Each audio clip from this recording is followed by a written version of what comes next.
আসসালামু আলাইকুম।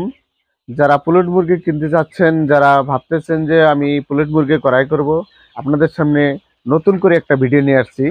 আপনারা যারা পুলেট মুরগি সংগ্রহ করবেন অথবা কিনতে ভাবতেছেন যে কোন লোকেশনে গেলে পুলেট মুরগিটা আমি কিনতে পারবো, আপনারা পুলেট মুরগি কিনতে গেলে কিছু কিছু কাস্টমারকে অনেক ধরন আছে।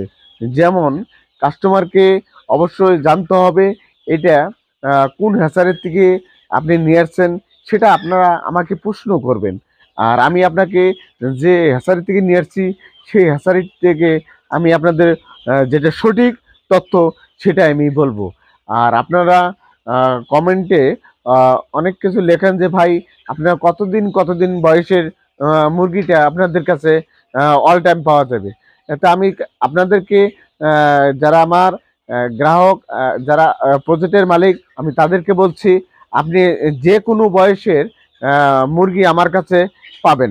কিন্তু সেটা 70 দিন পর থেকে 120 দিন পর্যন্ত মুরগি আমার কাছে পেয়ে যাবেন। আজকে আপনারা যে ভিডিওটা দেখতেছেন, যে আমি যে প্রজেক্টে আছি, এটা আমার 9 নাম্বার শেড। এই শেড থেকে যদি আপনারা মুরগি ক্রয় করতে যান, এটার বয়স আজকে আমাদের এটার বয়স চলছে 69 দিন। এই মুরগিটার বয়স 69 দিন বয়স চলছে। এই মুরগিটা যদি আপনারা বিক্রি হবে, আপনি কোনো গ্রাহক অথবা কোনো প্রজেক্টের মালিক এই অন্তরে এইভাবে যে মুরগিটা রয়েছে 70 দিন অথবা 80 দিন অথবা 90 দিন বয়সের, অথবা 120 দিন, 110 দিন, আপনি যে কোনো বয়সের মুরগি অল টাইম আমার সাথে পাবেন। আর এই মুরগিটা আমার জাত হলো কাজীর বাচ্চা। আমি এনেছিলাম একদিন জিরোর থেকে। আমি পুলেট মুরগি ব্যবসা করে থাকি। অবশ্যই সেটা ব্যবসা করলেই হবে না, ব্যবসার সঠিক যেটা ওই ব্যবসাটা আমি করি আর কি। তা আমার কাছে যদি আপনারা পুলেট মুরগি কিনতে চান, তাহলে অবশ্যই আপনারা সঠিক লোকেশনে আসতে হবে। আমার যে স্ক্রিনে যে নাম্বারটা দেওয়া থাকবে, এই নাম্বার থেকে আপনারা সরাসরি যে কোনো সময় আমার সাথে সব বিষয় নিয়ে শেয়ার করতে পারবেন। আরেকটা বিষয় হলো যে আপনারা মুরগি ক্রয় করতে আসলে আপনাকে বুঝতে হবে যে এই মুরগিটা কোন ধরনের, আর ভ্যাকসিন আছে কি না আছে, তার বুকটা অবশ্য শুকিয়ে গেছে কি না আছে। এটা অনেক প্রকার কিন্তু রোগ থাকে। সেই রোগ মুক্ত থেকে আপনাকে বাছাইকৃতভাবে মুরগিটা ক্রয় করতে পারবে, নিতে হবে। আর মুরগিটা যদি আপনি যদি সঠিকভাবে ক্রয় করতে না পারেন, তাহলে আপনি যে প্রজেক্টটা দিবেন অথবা খামারটা করবেন, আপনি যদি পরিপূর্ণভাবে যদি মুরগিটাকে সঠিক পরিমাণ কিনতে না পারেন, তাহলে আপনার কখনো এই আপনার খামারকে আপনি ডেভেলপ করতে পারবেন না। ডেভেলপ করতে গেলে অবশ্যই সঠিক জায়গায় যাইতে হবে, সঠিক ভ্যাকসিন দেওয়া আছে কিনা সেটা জানতে হবে, সঠিক পজিশনে যেতে হবে। আর আপনি তো বুঝতেছেন যে অল্প দামে যদি মুরগি ক্রয় করি, সেগুলো নেওয়া যাবে না। যারা অল্প দামে মুরগি দিয়ে থাকে, তারা অবশ্যই অবশ্যই দেখবেন তাদের মধ্যে ঘাটতি রয়েছে। তার কারণ তারা ভ্যাকসিন দেয় নাই, তারা রেডি খাদ্য খাওয়া নাই, লুজ ফিডের খাদ্য খাওয়াইছে। এই লুজ ফিডের খাদ্যটাকে কখনো আপনার মুরগিটাকে গ্রোথ আনতে পারে না। একটা শিশু যদি মায়ের বুকের দুধ খায়, সেটা পরিপূর্ণভাবে গ্রোথ আনা হয়ে যায়। গ্রোথ আনতে গেলে সেটা মায়ের দুধ থেকে পরিপূর্ণভাবে খাবে, সেটা দেখবেন পরিপূর্ণ সবল হবে। আর যদি কোনো শিশু যদি দেখা যাচ্ছে যে অন্যের দুধ আনে অথবা গাভীর দুধ আনে খাওয়াবেন, অবশ্যই দেখবেন সেই শিশুটার পুষ্টি ঘাটতি হবে। পুষ্টি ঘাটতি থাকলে পরে সেই শিশুটা ছোট বাচ্চার থেকে বড় হলে আজীবন সেটা পুষ্টি ঘাটতি থাকবে। আমি আপনাদেরকে সতর্ক করে দিচ্ছি যে ভালো মানের বাচ্চা আপনাকে বাছাই করে নিতে হবে। ভালো মানের খামার থেকে আপনাকে মুরগিটা সংগ্রহ করতে হবে। সেখানে ভ্যাকসিন করা আছে কি না আছে সেটাকে আপনি যাচাই বাছাই করতে হবে। সব বিষয় নিয়ে আপনাকে মুরগিটা ক্রয় করতে হবে।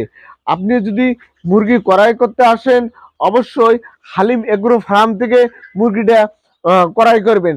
তাহলে আপনি পরিপূর্ণভাবে ভ্যাকসিন থেকে নিশ্চিত পাবেন।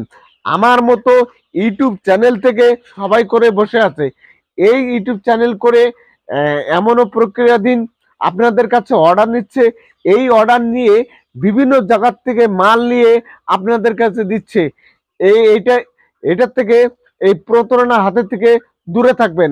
আপনি ভিডিওটা না টেনে সম্পূর্ণ ভিডিওটা দেখুন, আমি কি বলতেছি আর বাস্তবতা প্রমাণ আছে কিনা আছে। বাস্তবতা প্রমাণ করতে গেলে আপনি যে কোনো জায়গার থেকে নেন না কেন, অবশ্যই আপনি দেখে শুনে এসে ভিজিট করে মুরগিটা ক্রয় করবেন। ভিজিট ছাড়া হোম ডেলিভারির মাধ্যমে ক্রয় করতে গেলে আপনাকে এমনও প্রক্রিয়া দিন, আমার মতো যারা চ্যানেলের মালিক আছে আপনাদের কাছে অবশ্যই অর্ডার নেয়, নিয়ে থাকার পরে আপনারা টাকা দেন, ব্যাংকের মাধ্যমে হোক, বিকাশে হোক, নগদে হোক, দেওয়ার পরে আপনাদেরকে অনেক প্রকারে আপনাকে দ্বিধাদ্বন্দ্ব করে, ডেট মিস করে। এইটার থেকে আপনারা সাবধান হন। আপনারা যদি মুরগি ক্রয় করতে চান অবশ্যই আমাদের ফার্মে এসে ভিজিট করে আপনি নিয়ে থাকবেন, তাতে করে আপনার ঝামেলার থেকে মুক্ত থাকুন। আমার আরেকটা বিষয় হলো যে আপনি মুরগিটা নিবেন, ঠিক আছে, অবশ্যই আমাদের প্রজেক্টে এসে দেখে শুনে নেবেন। তার কারণ যে আমাদের পরিবেশটা কেমন, কোন জায়গায় খামারটা করছে, কিভাবে করছে, তার বায়ু সিকিউরিটি আছে কি না আছে, তার পরিবেশ ভালো কি আছে কি না আছে, সেই বিষয় নিয়ে আপনি ভাববেন। আরেকটা বিষয় হলো যে আপনার মুরগিটা কিনতে গেলে অবশ্যই দেখে শুনে কিনতে হবে। সেটা যেটা ফ্লোরে লালন পালন করে এই মুরগিটা আপনাদের নেওয়া যাবে না। তার কারণ ফ্লোরের মুরগিটা ওইখানে পায়খানা করতেছে, ওইখানে খাচ্ছে, ওইখানে অ্যামোনিয়া গ্যাস তৈরি হচ্ছে। এই অ্যামোনিয়া গ্যাস এমন একটা খারাপ জিনিস, অ্যামোনিয়া গ্যাস যদি শিশু বাচ্চার একদম লেগে থাকে দেখবেন বড় হলেও তার এই রোগটা থাকে যায়। কারণ আপনি অবশ্যই আপনি যাচাই বাছাই করে নেবেন কোনটা। এরকম যে চাংড়া আছে, এই চাংড়ার মধ্যে যারা মুরগি লালন পালন করে চাংড়ার মুরগিটা অবশ্যই আপনি নেবেন। চাংড়ার মুরগিটা এমন একটা ভালো প্রক্রিয়াধীন তৈরি হয়, এমন এক গ্যাস কি জিনিস এটা হয় না। আপনি আরো অনেক যাচাই বাছাই করার প্রক্রিয়াধীন আছে। আমি এমনও আরেকটা ভিডিওতে আপনাদের সামনে আসবো, সেই বিষয় নিয়ে আমি সব প্রকারে আপনাদের সামনে কথা বলবো। আর আমার ভিডিওটা যদি আপনাদের ভালো লেগে থাকে অবশ্যই লাইক করবেন। আমি এই বলে আজকের মতো এই ভিডিওটা শেষ করছি। কোনো এক সময় আরেকদিন এসে আপনাদের সামনে আরো কিছু কথা বলবো। খোদা হাফেজ।